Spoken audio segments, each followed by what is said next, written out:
Well, hello everybody. This is Hal, and not Melanie this time.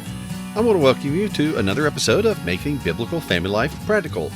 This was something we kind of put together while Melanie was still suffering from laryngitis. Now, thankfully, she's recovering, pretty much recovered, as we mentioned on the previous episode, and so we're thankful for that. But I put together some notes of something that recently I'd been discussing with some friends at church, and Melanie said, this is really your perspective. This is something maybe if you want to go ahead and record this, we'll just do that. And so this is a solo recording. You could kind of pair it up with Melanie's solo episode a couple of weeks ago when she was off distant and taking care of her mother, who is, by the way, recovering from her surgery. It's not a fast thing, but she's making good progress, and Melanie is back at home with the rest of us now, which is a helpful thing here at home base. But at any rate, if you keep that in mind, if the Lord brings her back to mind, I'm sure she would appreciate your prayers.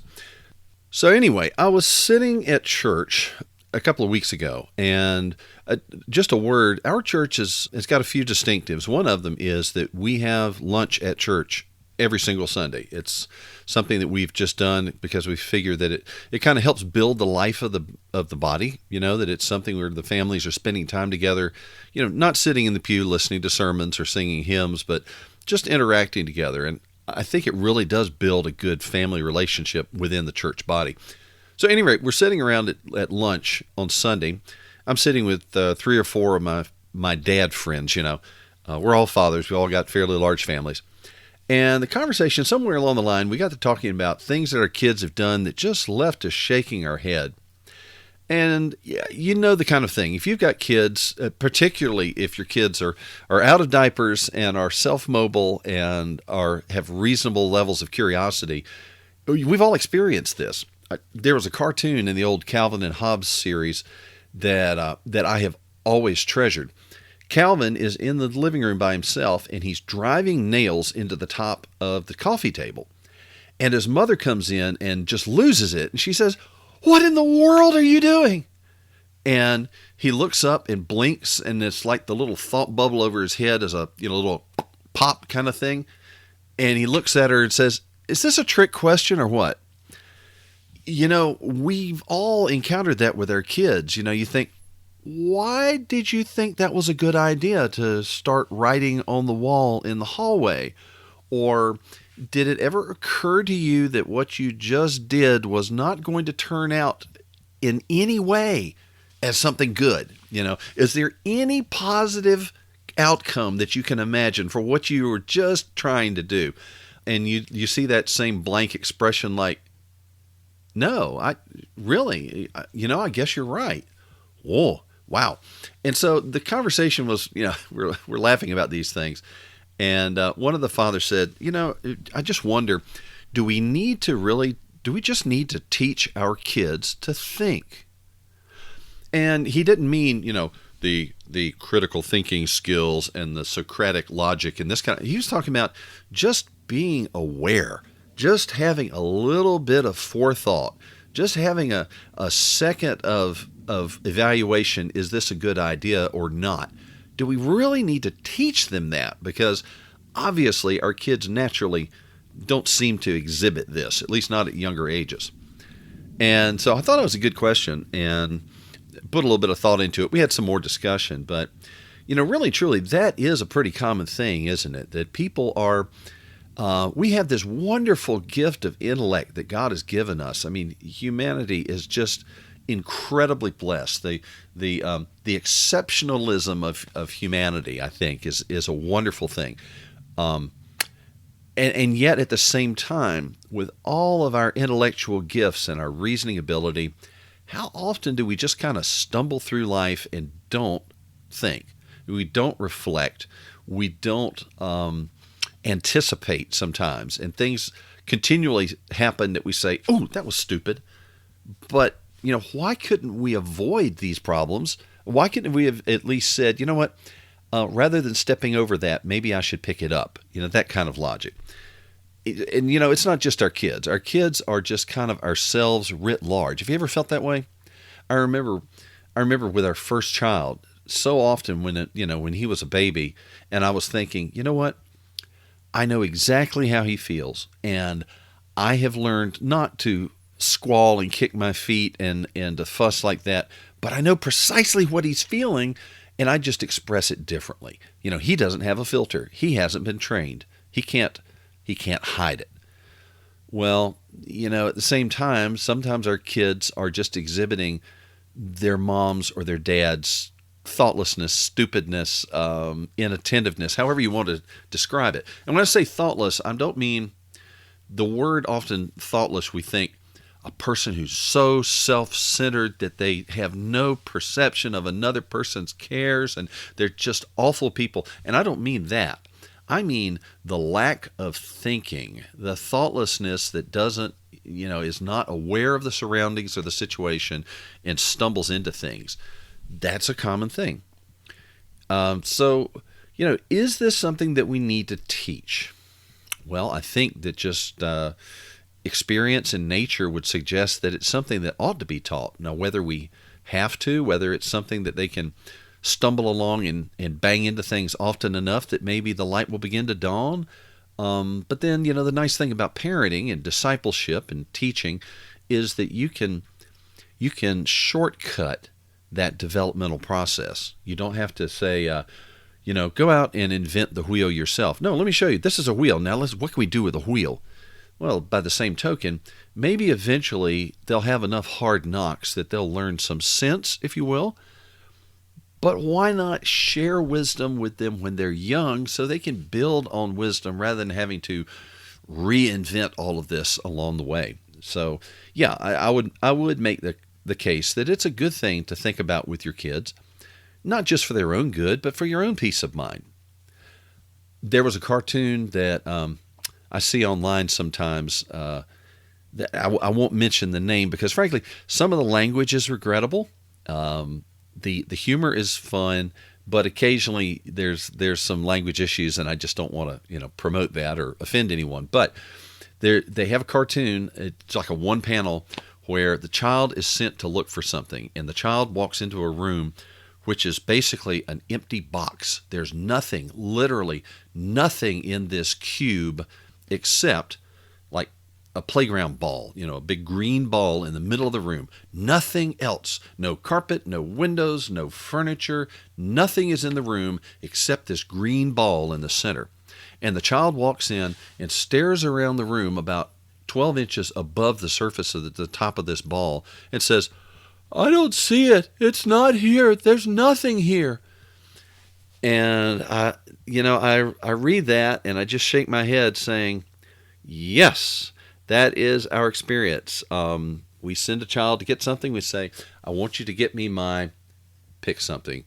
Your car keys usually have a place they live. But let's say you left a tool upstairs where you were fixing the sink in the bathroom. Say, "Look, would you go get my pliers? They're on the sink in our bathroom."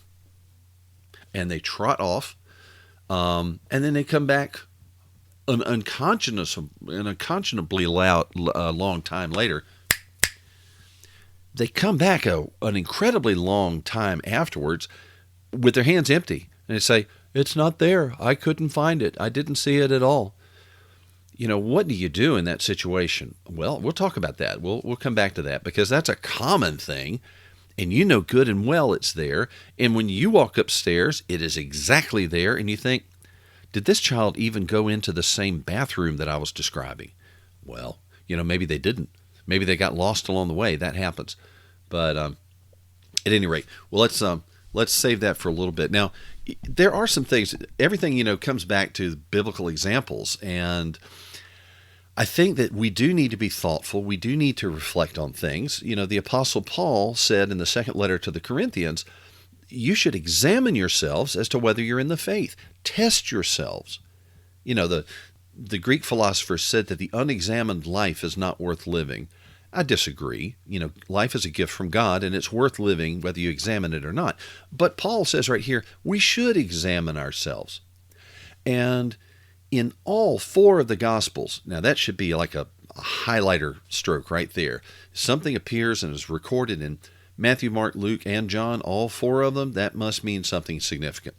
Jesus quotes the prophet Isaiah against the people, saying that seeing they do not see, and hearing they do not hear, nor do they understand.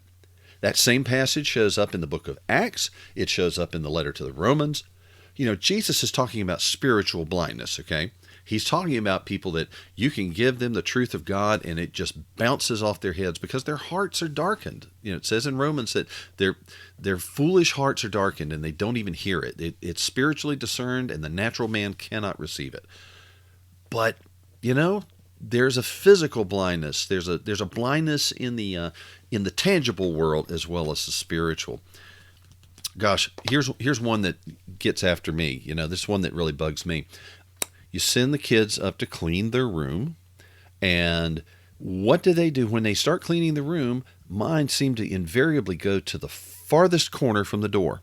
And they start cleaning in the farthest corner of the room. And anything that needs to go downstairs, laundry or books that need to go back in the bookshelf, whatever, they pile it up in the doorway, I guess because they're thinking, that way when I get ready to leave the room, it'll be right there.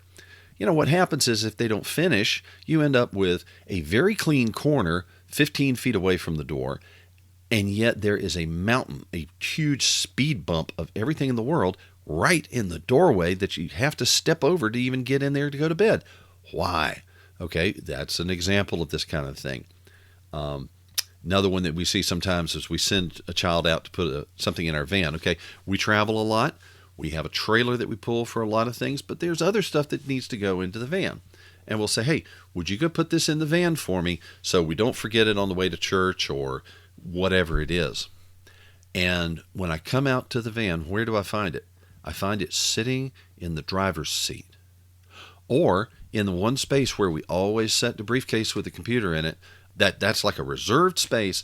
Why would you put something right there?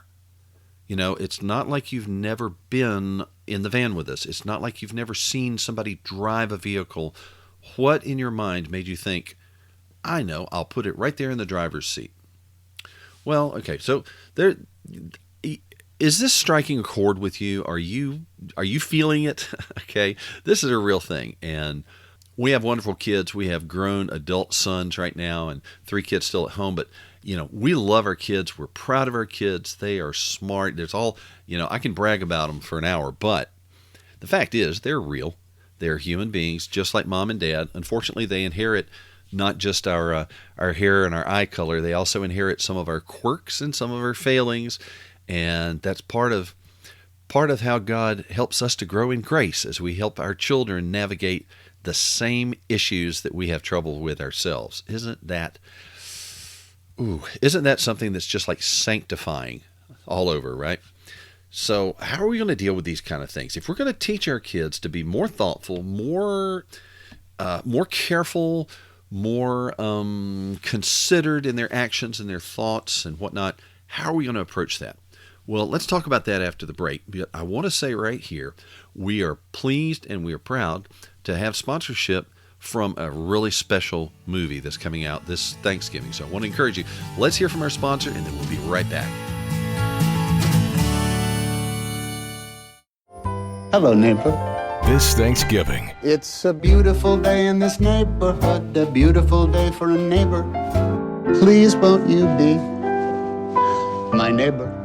it only takes one person We are trying to give the world positive ways of dealing with their feelings. Yeah? Like what? to inspire a world of kindness. There are many things you can do. Based on the true story of the friendship between Mr. Rogers and a cynical journalist. You love broken people like me. Sometimes we have to ask for help, and that's okay. Starring Tom Hanks and Matthew Reese. I think the best thing we can do is to let people know that each one of them is precious. A beautiful day in the neighborhood. Rated PG. Parental guidance suggested. In theaters November 22nd. For tickets and showtimes, go to resources.abeautifulday.movie.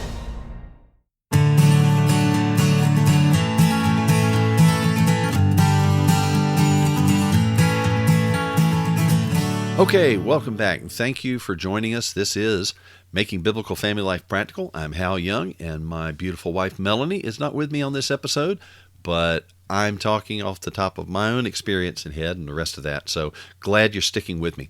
So anyway, we're talking about, What do you have to teach your kids just to think, to be aware, to be present in the moment? That does remind me of one thing that I've had to learn myself, and this is not something that I learned a long, long time ago, and that is being present in the moment. I work from home, and I spend all day long looking into my laptop. This is my desktop. This is my communication network. This is my reference library. This is the office to me. And also when I take a break, this is the movie theater, the music library. This is my entertainment. It's very easy to just spend all day with the nose stuck into the screen. And sometimes I've found if I'm not very careful and very aware of myself, I can end up overlooking my family who is right there present with me. When a child comes up and speaks to me while I'm working, because I'm working from home, they can talk to me and I can have a conversation with them because I'm a man. I have this fantasy that I can multitask. Isn't that cute? No, we can't. Moms are wired to do that. They do that wonderfully. We men are such linear thinkers. We have the gift of focus, and we are so focused on whatever we're doing that we can let those children talk to us or our wife talk to us, and we can have what sounds like reasonable responses which did not go through the center part of our brain whatsoever. They just were like an outer skin of our brain that answered on our behalf. We need to be very cautious about that. We need to be aware of people that are there in real life, IRL, and when our child speaks to us, when our mate speaks to us, in any of those situations, to break off for a minute, make eye contact and say, yes, dear family member who is right here at arm's length from me, what can I do for you? Really connect with them. That's an important thing. And I think we dads in particular really drop the ball way too often on that. Okay, but we were talking about teaching your kids to think. Let me give you another clue here. Some of these things are big help to us too. Because, I have found myself in many situations, I think we all have, when you're driving along a familiar route, you're on your daily commute to work, or you're making a run to the errand that you do 12 times a week. And have you ever, suddenly a light opens up in your head and you say, you know what, you've been driving for 15 minutes and you haven't seen a thing around you. You think back and I can't remember anything from the last 10 miles. That's a little scary, isn't it? And yet, don't we do it all the time? We go on muscle memory. We have the monitoring systems turned on and we're kind of on autopilot and our brain is somewhere maybe it shouldn't be right at the moment. So when we think about these tools, these skills, these tricks or hacks to help our kids to be more effective in their thinking, some of these are useful for us too. Okay, so let's talk about this. All right, well, we talked about cleaning. I was just thinking about this the other day because Thanksgiving's coming, family's coming. We got a lot of cleaning to do. One thing we found out, we didn't know this starting out, but when you take a normal family home and you have an extra large family, that puts a load on that home. And when you run an exclusive private Christian school inside that home, that's what homeschooling is. For us, we have a private school right here. That takes a toll on the household. And then let's open a business. Not just a business, but one that does manufacturing and assembling and shipping and logistics and all this. It's a busy house. And so when we have company coming up, it's this is something we need to rearrange some furniture. We need to reallocate some space and get things back into a little bit more of the conventional type of home arrangement. Not so much the home as dormitory and as business place and ministry center and schoolroom.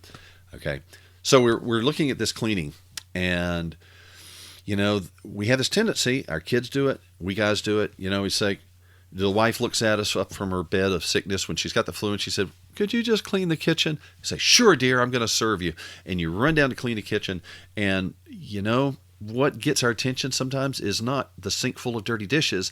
It's that junk drawer that's got all those old coupons in it. It's got all those like loose keys and stuff, and you're going to clean that out and make it organized and a swell. That's a good thing, but it did not help the situation in the kitchen at all, did it? Really and truly? No, it didn't.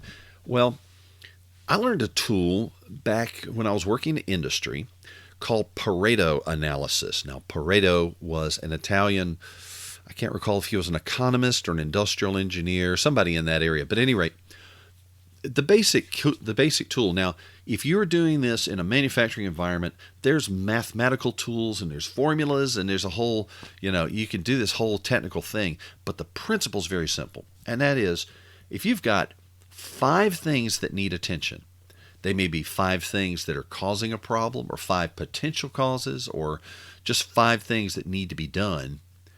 Look at those. Do triage, as the military people, or as the medical folks say. Do a triage and say, what is the most important thing on this list?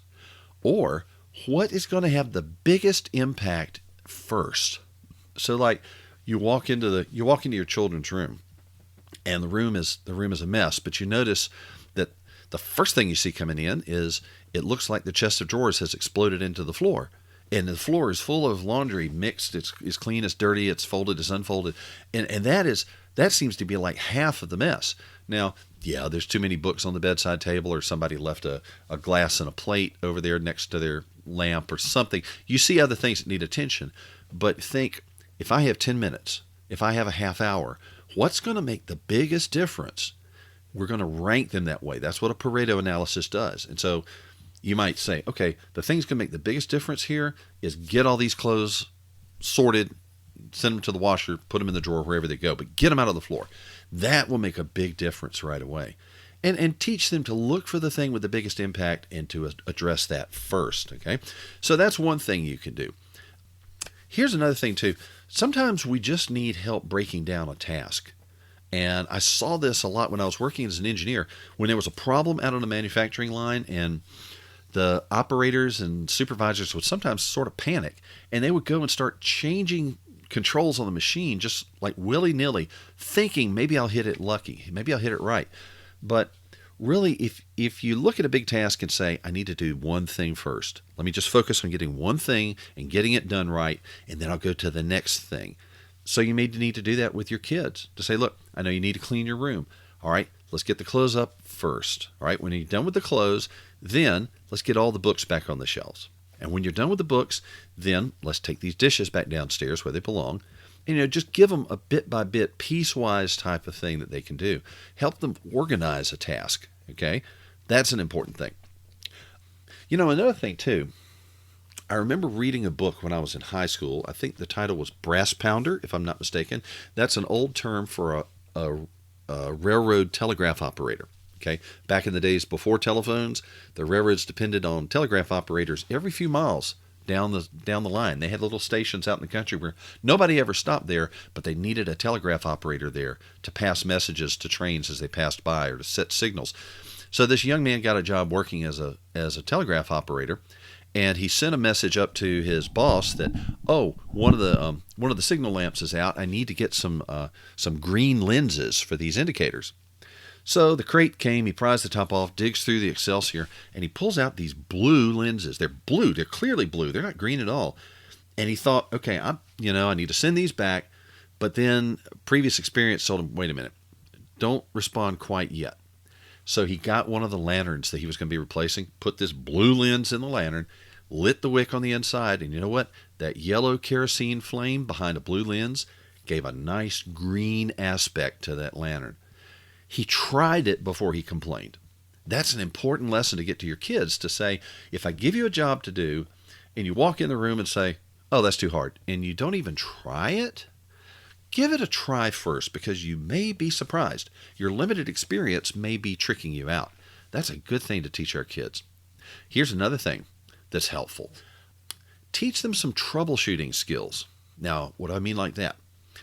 I saw this sometimes working in manufacturing plants, especially with younger technicians, because if, let's say, a manufacturing machine is running along and it suddenly stops for some reason, the younger guys would tend to run back to the shop, get the laptop computer, plug it into the control system, and try to debug the program. But you know what? The program, once the machine was up and running, the program was very rarely the problem.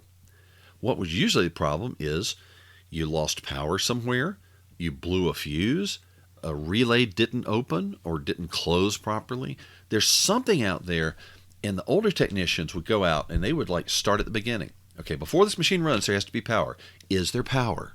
Okay, power's here, air pressure is here, the feed water is running. Okay, so all of that on the very first start is working properly. And then they would go through step by step. You didn't have to know everything, but you knew that if there's no power, it's not going to work. All right, if the power's working, then does the switch work? Is the switch in the right position? Did you get power when you turn the switch on? Is there power on the other side of the switch?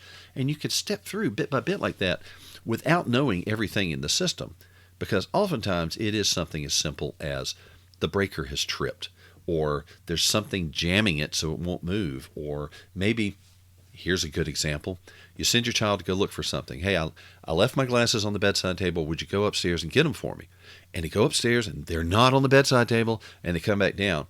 Well, you know what you can train them? You say, you know what? If I tell you it's on the bedside table and you don't see it, before you come tell me that it's not there, ask yourself, what could have happened? Could it be that maybe Dad put it on the bedside table, but sometime during the night they got knocked off? Why did I look on the floor? Because that's where you typically would find it, right? Something happened that moved it from the place it should have been, but it didn't walk away. It's right there. It might have fallen down. Maybe something fell on top of it. That's something to teach your kids too. And so we need to encourage them in this, not to play gotcha. Not to berate them or belittle them, but you want them to start to think, how do I solve the problem? That's one thing that I did learn as an engineer, is that there's a million people who will tell you what the problem is. What they hired me to do was to fix it. Yeah, find the problem, that's good. Tell me what the problem is, that's great. What are you going to do to fix it? That's where you make your money. And we want our kids to be problem solvers, not just problem finders. Anybody can find a problem, okay? Let's think if there's anything else on here. Let's see, troubleshooting skills. We talked about Pareto analysis. We talked about, finding things. Melanie had to teach me this because, like my mother, Melanie is the person who knows where things are. And she'll say, oh, the book you're looking for is in this location, or the thing I need you to bring down is in this pocket of my briefcase, or whatever. And oftentimes I would go look for it, and I'm just as bad as the kids. I'd look for it, and even if I looked around a little bit, still I wouldn't find it, and I'd come back and tell her. And she often told me, kind of chidingly for a time, if you don't believe you're going to find it, the likelihood is you won't. I had a case of that just this morning. We bought some coffee the other weekend, and I was looking around the cabinets and couldn't find the new can. And I'd gone out to the van in case maybe it didn't come in with the rest of the groceries. And I looked around for the coffee, and it wasn't out in the van. So I was really scratching my head. And I asked my children this morning, the ones that had brought in the groceries, where did that coffee go? One of them said, let me go look in the van. Well, she brought it back because she remembered that coffee was in a grocery bag pretty much by itself. And you know what? I had gone out. If I had brought the groceries out to the van, I probably would not have put that can in a bag. I probably would have had the can loose, and so I walked out to the van and I looked around for a can of coffee. I wasn't looking for a grocery bag, and that's my fault. That was my failure. But to teach your kids to say, look, if Mom says a thing is someplace, or if I say a thing is someplace, give us the benefit of the doubt. Don't go up there convinced that we're wrong, unless you really have evidence. But instead, go give it an honest try. Try to imagine finding it. Try to imagine that you will find it, that it's going to be there, it's going to be nearby, it's not going to be hidden, it won't have been stolen or walked away or anything else. If you believe that it's there, the likelihood is, if it's there, you're more likely to find it, okay? Now, if it's not there, all the believing doesn't make a difference, but how often do we find, and that's a question, somebody might ask, well, my child cannot find things, what do you do then? Great question. Well, what I started doing, and I find this is very effective, I'll send a child, say, here, would you go get me this, whatever, give them an object, say, I need this little box that's on the workbench out in the barn. They go out, they come back, oh, I didn't see it, it's not there. So you know what, I know it's there because I put it there yesterday. Let's go look together.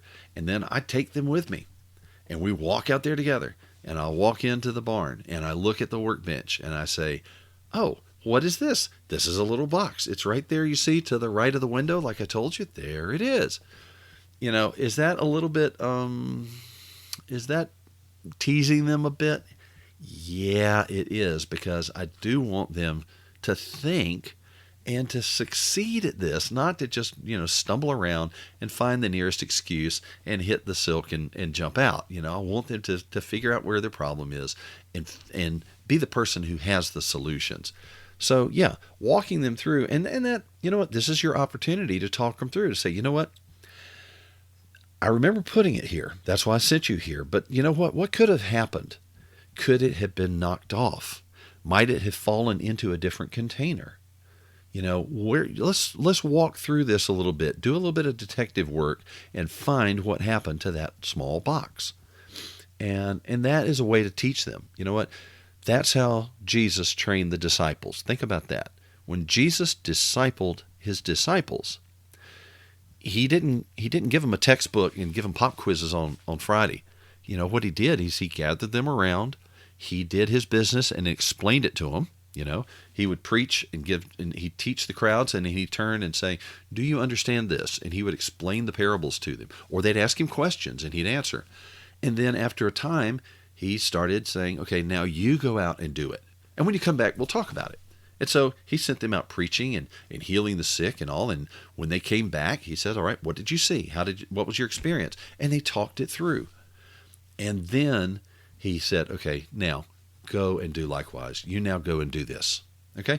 And we can do that. That's an approach we tried to take with our own children as they're moving into the adult years in particular, to say, bring them along with you, take them with you when you go to pay your property taxes. Take them with you when you go to pick up your license plate at DMV or whatever, and talk to them about the process so that when they're a little bit older, you can send them. Let them go do it. That's what we did with our son who just went off to college this year. He got his first car. Nice chain of events we won't go into right now, but he needed to get the license plate and registration moved over for himself. But you know what? I knew that at his age he was able to do this. And we had talked about this, and I said, "Look, you need to go see him at DMV. The license plate bureau is right there inside the building, and this is the documentation you'll need. Take your proof of insurance, take your title, take your bill of sale and all the rest of that, and you need some ID, and then just go. And it'll cost you about this many dollars, take this much money with you, and give me a call if you need help." And off he went. And you know what? Not a hitch. He got what he needed. He handled it perfectly.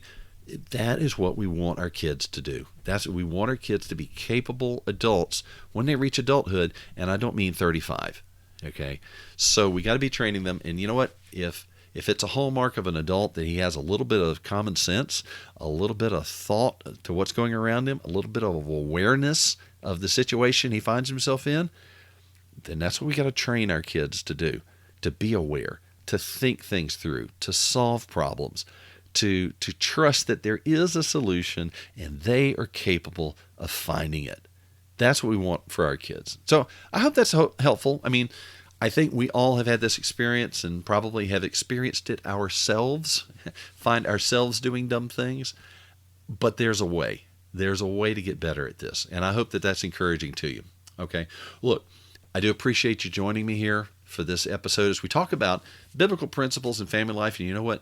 So much of family life comes back to the grace of God in understanding how God works in our lives and how to apply scriptures in your daily life and how to draw greater principles from them than just the bare commandments, as important as those are. Well, look, we appreciate you joining us and hope you'll join us again as we talk about making biblical family life practical. On behalf of Melanie, who's not here, and also myself, I'm Hal, and we hope to see you again soon. Thanks so much. Bye-bye. You've been listening to Making Biblical Family Life Practical with Hal and Melanie Young. If you found this program interesting, challenging, and encouraging, why not join us on the web at halandmelanie.com. That's HALANDMELANIE.com. Or follow us on social media. You can find us on Facebook at Facebook/Hal and Melanie or Facebook.com/Raising Real Men. This program is a production of the Ultimate Homeschool Radio Network. Join us next week when we'll be back to talk about making biblical family life practical. Until then, thank you and God bless you for listening.